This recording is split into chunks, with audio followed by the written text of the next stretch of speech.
Welcome to Video 100. Now, I'm not Phil Liggett or Paul Sherwin or even Gary Imlach, but those of you that watched cycling in the 80s will have recognised that amazing Pete Shelley theme tune from the Channel 4 Tour de France programme. Those of you that watch these videos often will know that I fell in love with cycling in the mid-80s. Around about 1985, I started watching cycling, and that was secured in 1987 watching Steven Roche win the Tour de France and watching it on TV in July and rushing to watch it for my tea and then getting out on my bike was absolutely something that I just fell in love with. Watching him turn himself inside out on stage such as this. Here is the start of the drama of today's stage of the Tour de France. Again, Pedro Delgado has slipped Steven Roche on the climb, but remember, at one point he had a minute and a half, and just who is that rider coming up behind? Because that looks like Roche. That looks like Steven Roche. It's Steven Roche who's come over the line. He almost caught Pedro Delgado. I don't believe it. What a finish by Steven Roche. We never knew he was that close.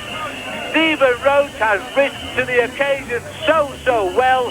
He almost caught Pedro Delgado on the line. Every time I hear Phil Liggett's commentary, I still get taken back to sitting on the carpet, cross-legged, watching just this amazing panache, this amazing selfless act really of putting himself inside out to kind of win the Tour de France that year. And it stayed with me forever really, despite the fact that obviously becoming a musician kind of took me down a slightly different road. My first passion, my first love always was cycling and always will be cycling. So I decided to remake the intro to that classic TV programme that's stayed with me for so many years. I've been listening to Mitch Docker's incredible Life in the Peloton podcast, sometimes on the turbo, and it always makes me go a little bit deeper when I'm doing my intervals, when he keeps going back to that theme tune that he was so lovingly allowed to have by Pete Shelley's widow for his podcast.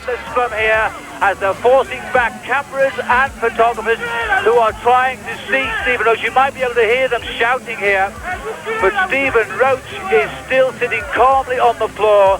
The doctor just looking him in the eyes, talking to him, making sure he's completely conscious. Roche, I must say, looks a little bit white, but he's nodding he's okay. He's nodding there's no problem at all, as the mechanic holds a bottle of what looks more like a salt fluid here rather than water. But Steven Roche has just produced an effort like I have never in my life seen. So what better way to celebrate 100 videos than to enlist the help of my son and some of my vintage jerseys and remake that video, and listening to that music over and over again, even editing it after hours of editing, it still makes the hair on the back of my neck stand up. And what better way to celebrate 100 videos and nearly 400 subscribers? I think I'm on 399 as of today. What better way than to remake something that means so much to me, even after 33 odd years later. It still means the world to me, that incredible music. And it kind of goes out really to Paul Sherwin and to Pete Shelley, both of whom are no longer with us.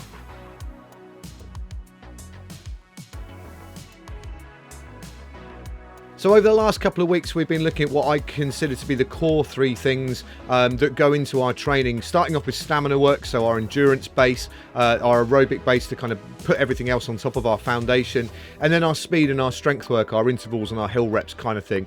To me, those are the Holy Trinity really of basic training, and I wanted to complete today by, you probably have noticed that they all start off with S, speed, strength, stamina. To me, there are 9 S's that we can kind of put in place to have a look at, to kind of put our training on the next level. So with those 3 basics out of the way, let's have a look at the next remaining S's in our list, and as far as I'm concerned, they can all be kind of mixed in. It depends on where you're at with your training as to which one is important at any given time. So let's begin with the science side of things, the tech that we can use to make the most of the training that we put into it. Now that might be an aero helmet or a skin suit, it might be some wheels for your bike, it might even be some springs that go inside your trainers, but basically the idea of it is some technology and some science that will make the most out of the training that we've got. And of course there's a hierarchy, and there's also a pounds to return thing where you might be spending £400 on something that might save you a couple of watts, or you might be able to do something that gets you a couple of inches in the water further per stroke that might not cost you anything at all. But there are lots of different areas of technology,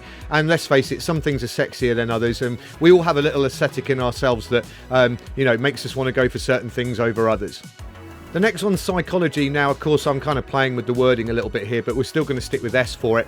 This is the sort of things, the boundaries and the blockers that get in the way of your best performance, whether it's the conversations in your own head about self-doubt, or whether it's something to do with the way you're looking at your own perspective of why you're training, why you're racing, and just framing it and put it in the right perspective. But psychology differs for absolutely everybody. It all differs for the reason that you might want to be training, whether you're an age grouper that's likely to win at your races, or whether you're just somebody that wants to complete or compete a race.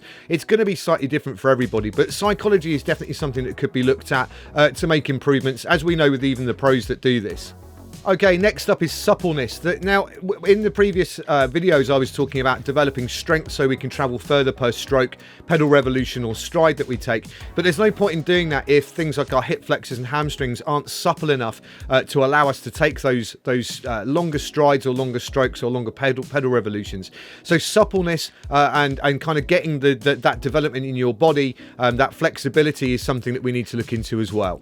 And linked to suppleness is stability, the ability for our body to be efficient when it drives through somewhere, that the energy that we're putting in will actually go in the right direction. Developing good strong muscles, good strong joints, good strong tendons, so that we're not being inefficient and kind of losing any of the effort that we're putting into, any of the energy that we should be putting through to the floor, being lost through lack of stability.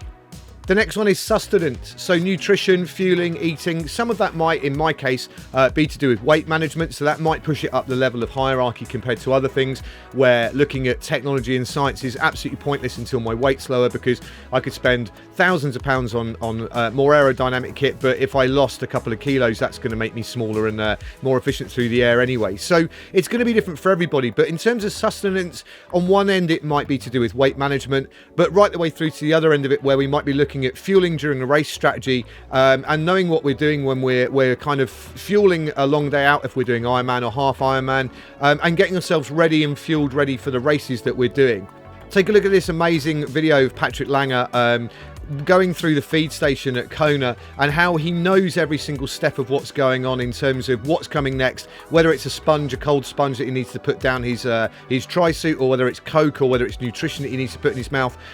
This kind of feeds into the next area of what I wanted to talk about, which was strategy. The final S in our 9 S's is strategy, and what we're looking at here is just anything that will help you get through that race day. It might be something as simple as walking your transition zones, so you know where you're coming in at the swim exit, where you're going out on the bike, where you're coming back in, where the mounts and dismounts are, right the way through to knowing your rivals' times and where their strengths and weaknesses are, so you can beat them at the finishing line. Any kind of strategy that might help you get through the day, and not kind of waste all of that time and effort you've put into training by not thinking and visualizing your way through race day. But to me, that whilst all of these S's are massive topics, they're all areas that I go through in order of importance, really, and kind of work out what changes I can make, or what differences I could make in my training, in terms of being able to make developments on those.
So finally, without going into too much detail, because it's quite easy to summarise, I'm just going to briefly talk about my own training this week.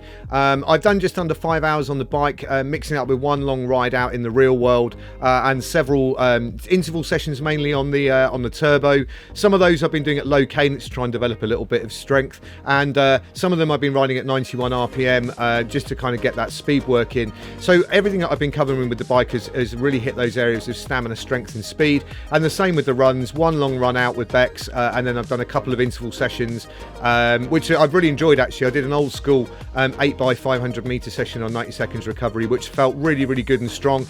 This week the club are putting together a close to 5k handicap session where you post your fastest 5k time recently, which I plumped for my time at Exmouth, which was off the bike obviously, and I think I ran a 24:50 or something, and we've agreed that because my last 5k was a park run with Zach, which I ran at around 27 minutes, which is crazy. My PB is like 19:08.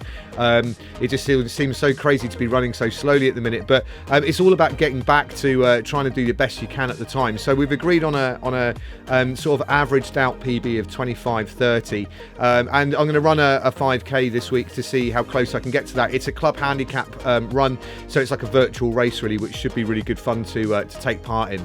And alongside the normal strength, speed and stamina work that I'll be doing on the bike and the running this week, I'm also going to start to implement another idea, because as I mentioned earlier about kind of sustenance, the weight issue is still something that hasn't settled down now. The first few weeks of being in lockdown were quite stressful, and I lost a few bits of few kilos here and there really through stress. That's piling back on again, and I think a lot of people are struggling with this. I mentioned in last week's video that people are either going to come out of this as Olympians or alcoholics or alcoholic Olympians, and it's the same with the food side of things for me. So it's my wife's birthday on Friday on the 1st of May, and I'm going to implement over May some basic simple rules where I'm only allowed to have, one bag of crisps a week, a couple of squares of chocolate. Not cutting everything out, because I think we still need to have a level of control over some of the things that we've got in our possession, because there's such a lack of control, knowing when the lockdown's going to end and how jobs are going and things like that, that I think we still need to exercise a level of control and not go completely crazy, but we need to also not go completely crazy the other way.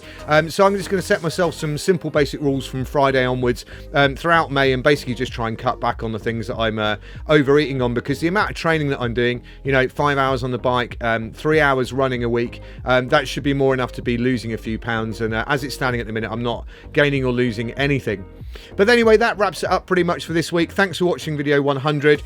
What I'm going to leave you with is a side-by-side comparison of the original Tour de France intro next to mine, because I'm pretty proud of how close I got to some of the edits and some of the shots, even though it was tricky to shoot, and but it was a great deal of fun. And anyway, I'll see you for video 101, and I guess I've got to try and come up with something that will be 2 years in a row, which I think will be in video 104. If you've got any ideas of the sort of thing that I might be able to do for video 104 to celebrate 2 years, do pop it in the comments below. I'd be really interested to know what things you might come up with for me to do. But in the meantime, here's the intro to the Tour de France, and have a great week, and I'll see you in video 101.